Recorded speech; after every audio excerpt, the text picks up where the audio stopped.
I want you to have in mind an enormously fat man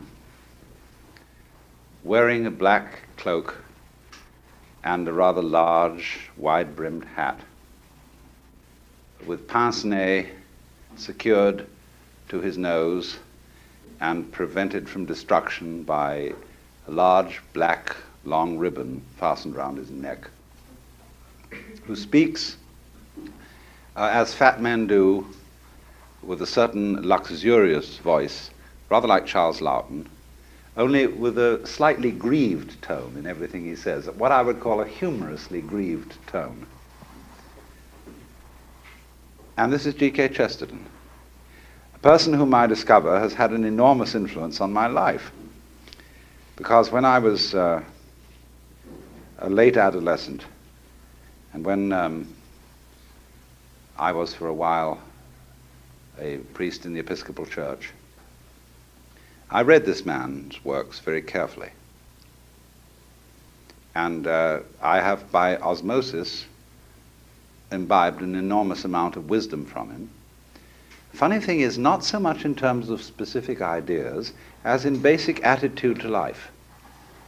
Because this is a man who, above all virtues, had, I think, what is one of the very greatest virtues, which we don't usually find catalogued in lists of virtues. He had a sense of wonder. He knew a truth that was once enunciated by a kind of guru type who was a friend of mine many years ago, who said that gnosis, which means, I suppose you best call it transcendental knowledge, gnosis is to be surprised at everything. Because you see, if you carry out technology to its final fulfillment, and you have technological means of supplying you with every need or wish that you could imagine, so that you have, instead of just the plain little telephone with its dial on it, you have a somewhat more elaborate machine on which you can dial for anything you need at any time, and it'll be supplied instantly. Imagine yourself in that omnipotent position. And what you will wish for in that final, ultimate push-button world will be a button labeled surprise. You won't know what's going to come when you dial that one. And Chesterton's fundamental attitude as a poet and as a theologian was that even God needs a surprise. And of course, for that very reason, endowed angels and men with the mystery of free will, so that they would do things that would be surprising and that could not be foretold. This is why Calvinists are so dreary, that they believe that everything is predestined. And that's why, of course, the Episcopal Church is always more interesting than the Presbyterian Church. In that they're not Calvinists. There's something always rather depressing about Calvinists, although there are many interesting things about them that I won't go into. But Chesterton's idea was that the universe is so arranged that it is basically the Lord's own way of surprising himself. Because that's what you would do if you were God. If you really think it through. A lot of people never think this through. They think about, I remember a story about a conversation at a dinner party where it was in England, and all the people were discussing what they thought was going to happen after death, whether they would simply be extinguished or whether they'd be reincarnated or whatever kind of thing. And present at the dinner there was a very respectable country squire who was on the vestry of the local church, very pious. And finally the hostess said to him, "Sir Roger, you haven't said anything in the conversation this evening. What do you think is going to happen to you when you die?" He said, "I'm perfectly sure that I shall go to heaven and enjoy everlasting bliss, but I wish you wouldn't raise such a depressing subject." So you see, people just don't think it through. It's very fascinating to ask people deeply about their theological ideas, what they really do think God is and what heaven would be like, and not only what it would be like as based on the symbolism of the Bible, but what sort of a heaven they would really want to go to. I mean, do you want to be stuck with the rest of your family forever? Saying, God gives us our relations, but let us thank him we can choose our friends. At what age would you like your resurrected body to be? There are all sorts of fascinating questions of this kind which bring out the great, marvelous problem of what we would really like to happen.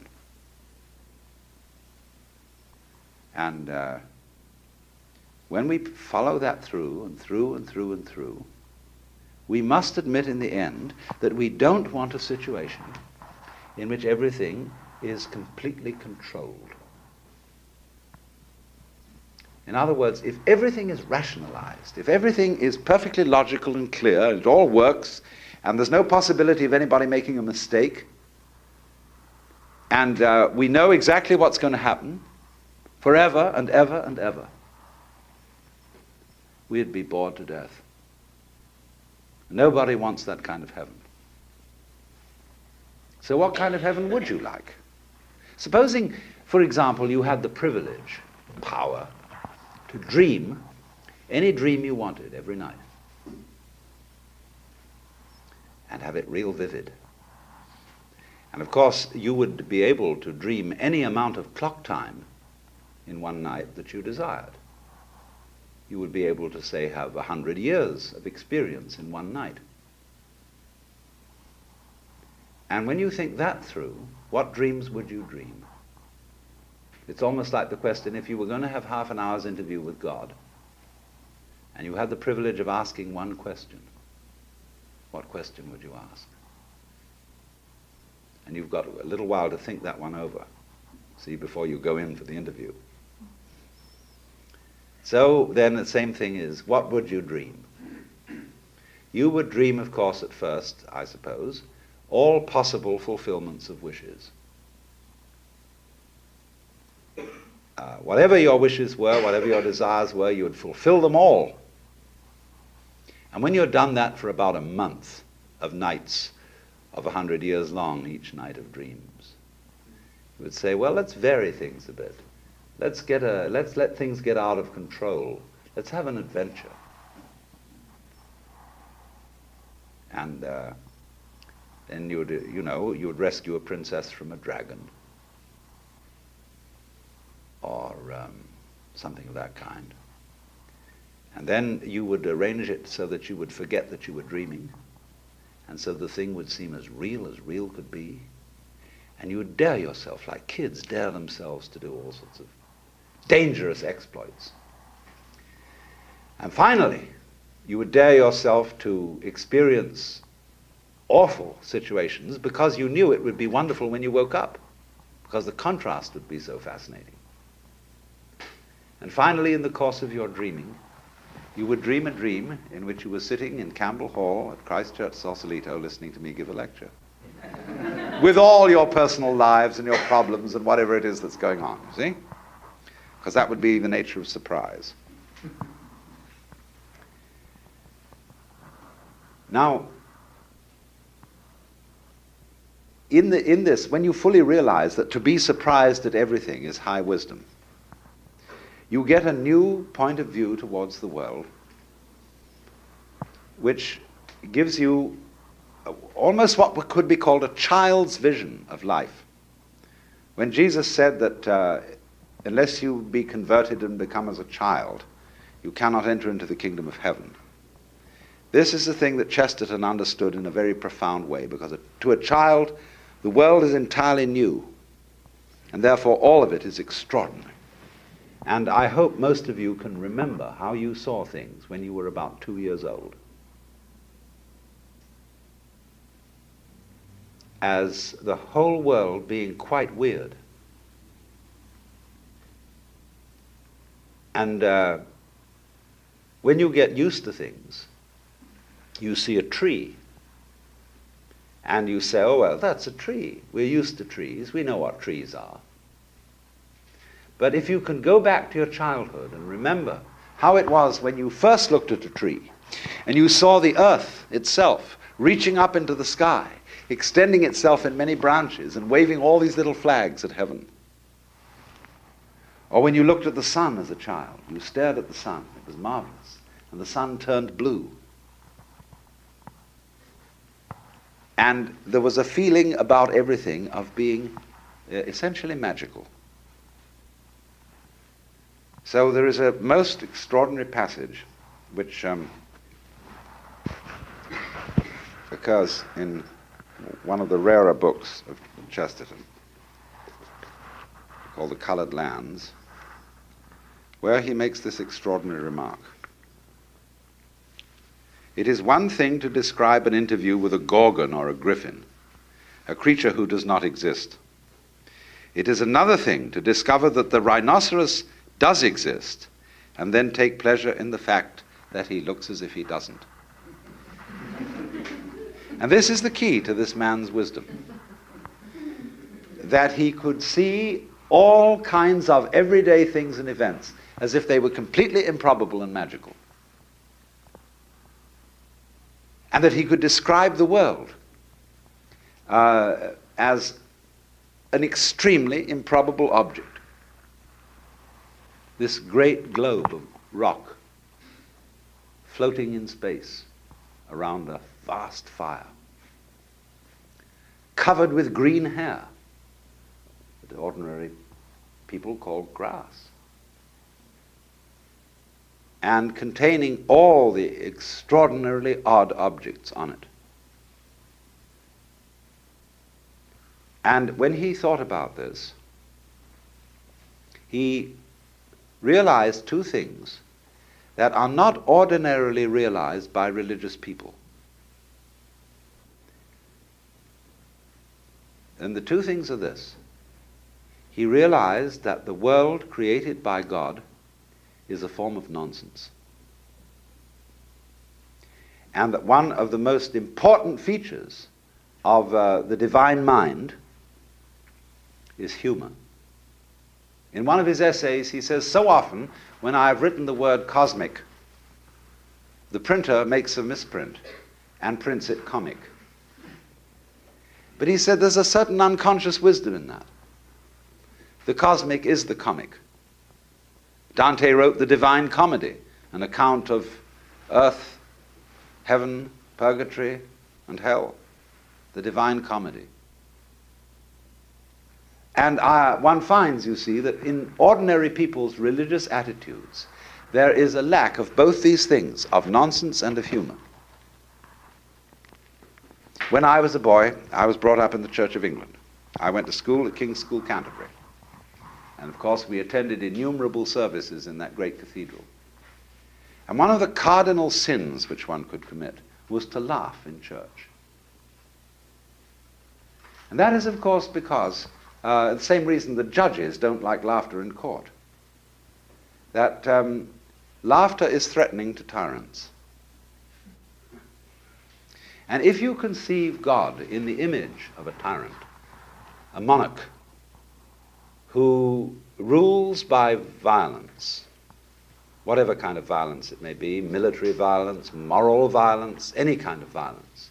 All tyrants are afraid, and they sit in courtrooms with their backs to the wall, surrounded on either side by their guards. And everybody who comes in, of course, has to fall flat on their faces, because in that position it's more difficult to attack. And so, when a Marine sergeant on parade salutes the flag, he has a very serious expression in his eyes. And that's not a time for laughter. And therefore we have associated the word solemn, as when we celebrate in the Catholic Church solemn high mass. Solemn means serious. And one of the great things, one of the fundamental insights that is underlying all Chesterton's work is that the attitude of heaven is not serious. There's a famous passage in his book Orthodoxy where he says, things like stones are subject to gravity. They are heavy, they are grave, they are serious. But in all things spiritual there is lightness, and therefore a kind of frivolity. The angels fly because they take themselves lightly. And if that must be true of the angels, how much more true of the Lord of the angels? I have said in my funny way that there are 4 fundamental philosophical questions that human beings have argued about as far back as we can remember. The first question is, who started it? The second question is, are we going to make it? The third question is, where are we going to put it? And the fourth question is, who's going to clean up? But all those things suggest a fifth question, which is it serious? Like when someone is sick and says to the doctor, is it serious? Are you serious? But he would say, that's quite the wrong question to ask. Not, are you serious? Because that would mean, are you grave? Are you heavy? Are you ponderous? Are you solemn? And in all these senses, he would equate that with a kind of lack of spirituality. And it's much better to ask people not, are you serious, but are you sincere? In other words, are you with it? As we say in more current American slang. So from his view, the world is fundamentally not serious. It is sincere. And beyond that, to go on to the higher mystery of his insight, the world is basically nonsense. Now, what do we mean by that? In the book of Job, which is the most profound book in the Bible, so far as I'm concerned, there is raised the problem of the sufferings experienced by those who are just and righteous. And Chesterton has written a great deal on the book of Job, and without quoting him directly, I'm going to summarize what I've learned from him about this book, because this is really very important about this whole theme. The prelude to the book of Job is in heaven. And a conversation ensues between God and one of the angels called Satan, otherwise known as Samael. The word El on the end of a name of an angel like Gabriel, Raphael, Uriel, and so on, means divine being, angel, attendant of the court of heaven. And the role of Satan in the Old Testament is different from the role of Satan in Christianity. The role of Satan in the Old Testament is he's the district attorney of heaven. He's the prosecutor. And as you will see in a court today, it is arranged that the prosecution is always on the left of the judge, and the defense is on the right. So at the left hand of God, a situation which is not mentioned in the Creed, there is, of course, the prosecutor. At the right hand of God, for he sitteth at the right hand of the Father, is our only mediator and advocate, Jesus Christ, because he's the counsel for the defense. And he happens to be the boss's son, which puts him in a rather strong position. Because in the course of time, when you read reports of cases in court, and you get very familiar with court procedures, you always start having sympathy with the accused. And therefore, antipathy towards the prosecution. Because the prosecution's always putting people down. They're always saying nasty things about people. And the defense is always trying to say nice things about people. So therefore, there's popular enthusiasm for the defense and popular displeasure for the prosecution. And it was for this reason that the particular angel called Samael, or Satan, was in due course of time turned into the devil, the enemy of all things good. Whereas actually the devil in the book of Job is a loyal servant of the court of heaven. It's just his job to do the prosecution. So he proposes that God try Job. Said, you think you've got a virtuous follower in Job, but he's only virtuous so long as he's prosperous. You see what happens when you visit him with suffering, and then see if he's loyal to you. So God does exactly that. And he visits Job with all these plagues. And then the three friends of Job sit around, and they try to rationalize why all this is happening. They say, in effect, you must have committed some sort of secret sin. Otherwise you wouldn't be suffering. This is the reasoning of the book of Deuteronomy. That if you obey the law of God, you will prosper. And the Hebrews were eternally puzzled as to why this didn't work out. So the book of Job highlights this question. And all the advisors of Job, the three men who have this discussion with him while he's covered with sores and sitting around in some wretched pad with all his property lost and his family in trouble and so on. And he cannot see any sense in their arguments.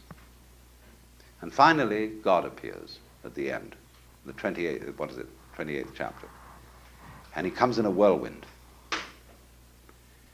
And he refutes the advice of all these three friends.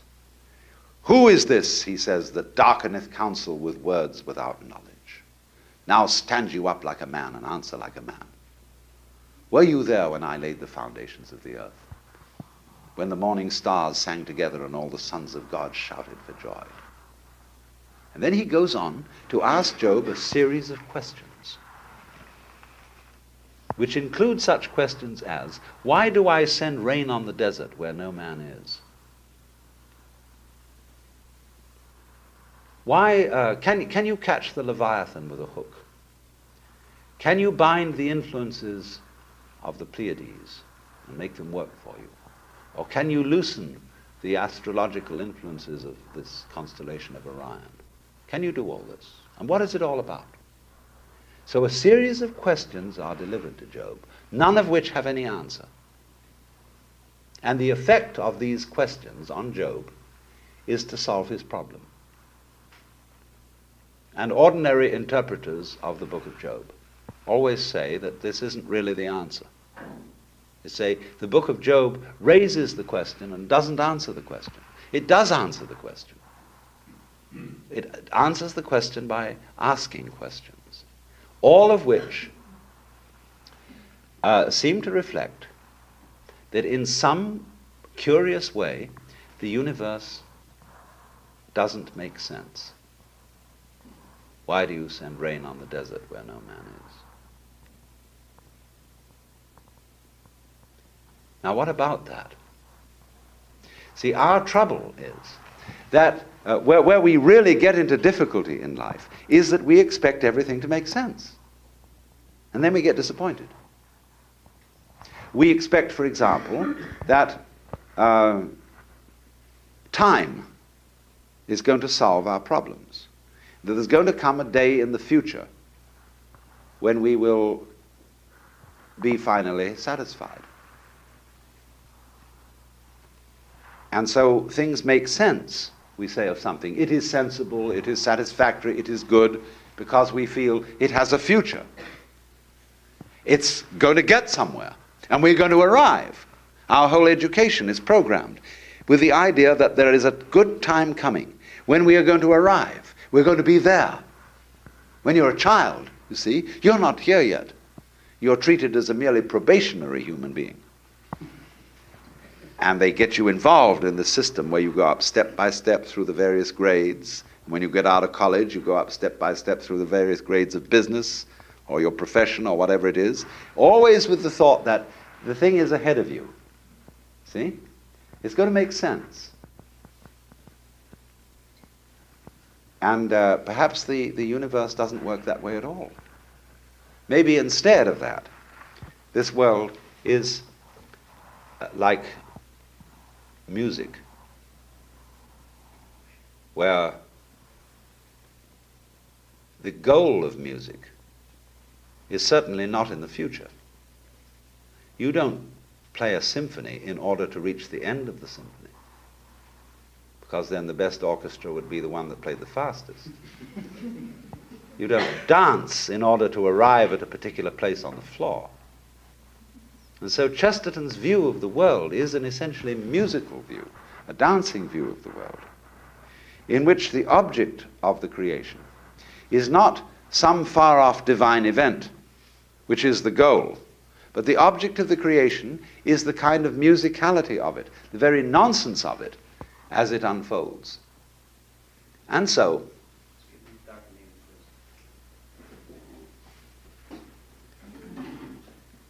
that when you talk sense,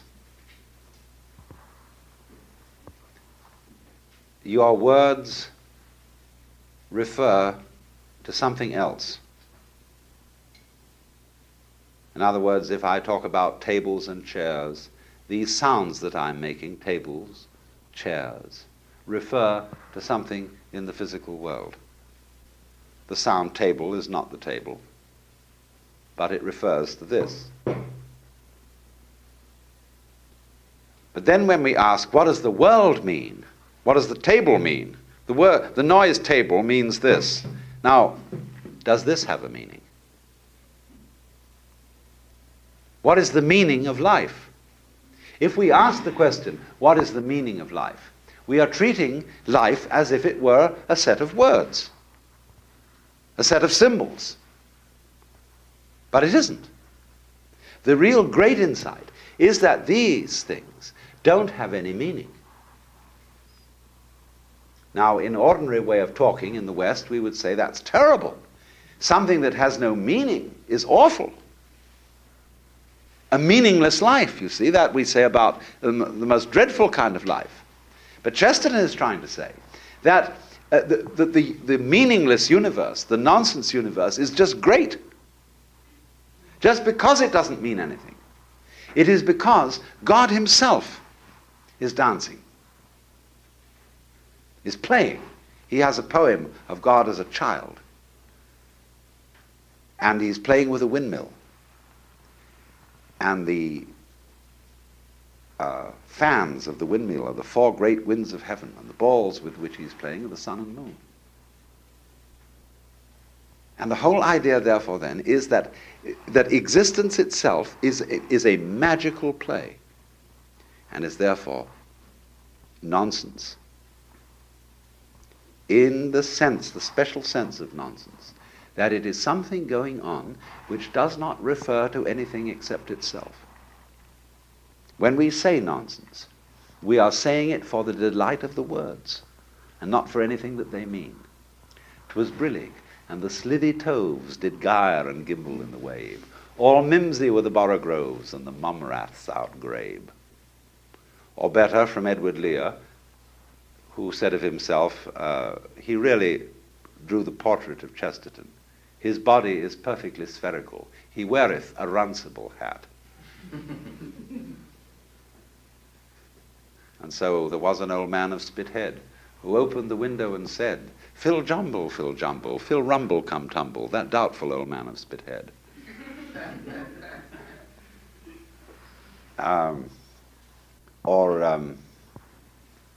Pluffskin, pelican, G. We think no bird so happy as we. Pluffskin, pelican, Jill. We think so then, and we thought so still. You see? Now, he says that in this kind of marvelous playing with the voice and with words, you have something nearer to the nature of reality than you do with statements that make formal sense. Even though this man Chesterton was a great believer in reason. And you know in the Father Brown stories there is an occasion when Father Brown espies the criminal masquerading as a priest, because the man says, well, we cannot find out God with our reason. All the things of divine are beyond reason, and we must learn to suspend reason. And at that moment, Father Brown knows this man is not a good Catholic, and not really a priest at all. Because St. Thomas, you see, bases everything in saying there is a consistency between reason and faith. And Chesterton believed in that very strongly. But that didn't prevent him from seeing the deeper mystery, that there is a kind of super reason in unreason, but not just pure unreason, but in something that we recognize as nonsense, in the sense that Edward Lear and Lewis Carroll wrote nonsense. Now, this is an enormously important thing to understand. What is the difference, shall we say, between inspired nonsense and mere bosh? And this is what he's trying to point out. There is a kind of nonsense which we could call magical nonsense, and there's a kind of nonsense, on the other hand, which we should call just trivial rubbish.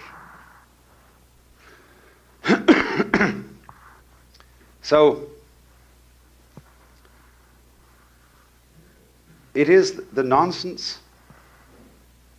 divine nonsense has this extraordinary humor with it.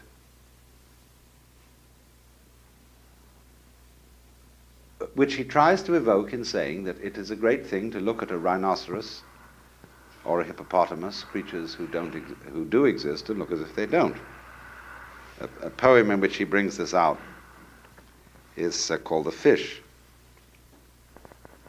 Dark the sea was, but I saw him, one great head with goggle eyes, like a diabolic cherub, flying in those fallen skies. I have heard the horse deniers. I have known the wordy wars. I have seen a man by shouting seek to orphan all the stars. I have seen a fool, half-fashioned, borrow from the heavens a tongue, so to curse them more at leisure. And I trod him not as dung, for I saw that finny goblin hidden in the abyss untrod, and I knew there can be laughter on the secret face of God. Blow the trumpets, crown the sages, bring the age by reason fed. He that sitteth in the heavens, he shall laugh, the prophet said. So he sees in a goldfish, you know those kind of Disney goldfishes which have all sorts of tails and fins and complications with their big goggle eyes. What on earth are they doing? You ever thought about that? You know, what is this going on? I mean, does it have a purpose? Goldfish, you know, they eat and they absorb things in, they make more goldfish, and they go on making goldfish and more goldfish, and we don't even eat them. Maybe something does that we finally eat. But fundamentally, what's the point of a goldfish? A goldfish is a solemn thing which keeps on going round, you know? And it keeps on going round and round and round and round and round. It lives beneath the water, but is very seldom drowned, which is because it keeps on going round and round and round.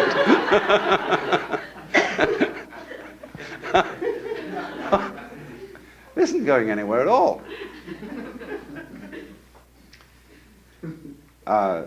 It's just going as children like to go. Or Phil Jumble, Phil Rumble, come tumble, that doubtful old man of Spithead. That's what's happening. And so in very profound theological ideas, it is said, you see, that when we finally go to heaven and we join the choirs of the angels, what are the choirs of angels doing? Well, they are sitting around in heaven, or actually dancing, singing Alleluia, Alleluia, Alleluia. You know? When you sing on Easter, Jesus Christ is risen today, Alleluia. What is this Alleluia? Well, I must assure you it doesn't mean anything. It is a sound of delight, but of no other meaning. It is an expression like, whoopee!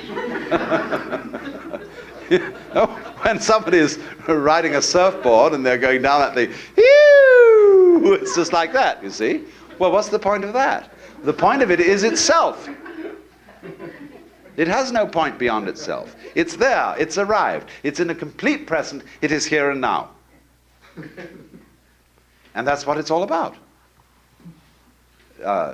We say to swing it, get with it. And that is, of course, what all those angels are doing. The beatific vision, that means the word beatus in Latin, we translate it blessed, but that's a rather pious word. It really means happy. joyous, beatus. And so all those angels, as Dante describes it in the Paradiso, when he first hears the song of the angels, he says, it sounded as if it were the laughter of the universe.